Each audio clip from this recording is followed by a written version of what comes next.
I'm just being called by my son. Looks like he has been working on a special project called Arduino.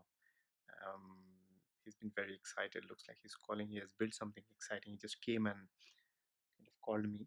Let me go and watch what it is.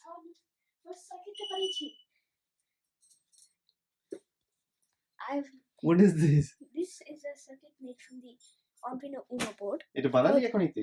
Yes, I made this just now, but I was developing on the code for the past week. Really? Yes. What is this code does? This code. Wait. Let me see it first. What is this blinking? I hope this is not a time bomb or something, right? No, it's not. No? No, it's not. Sure? Yes. So many wires and... Yeah. The code Wait. I'm confused still looking at so much. Look at your face. Let me look at your face. Let me look at your face first.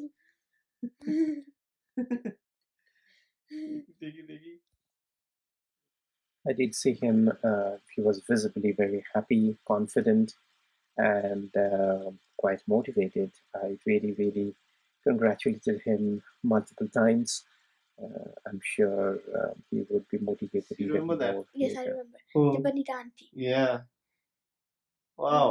So when did you start all of that? I started by looking at what Arduino is. Arduino is a company who sells microprocessors and their boards. If you can see, this is a microprocessor which is already embedded in the board. Okay. This board also has other functions like the input or power. Why is it connected to your MacBook? It's connected to my MacBook because I uploaded the code from my MacBook. You wrote this code or you downloaded it from somewhere? I wrote this code by myself. You wrote it? I wrote What language?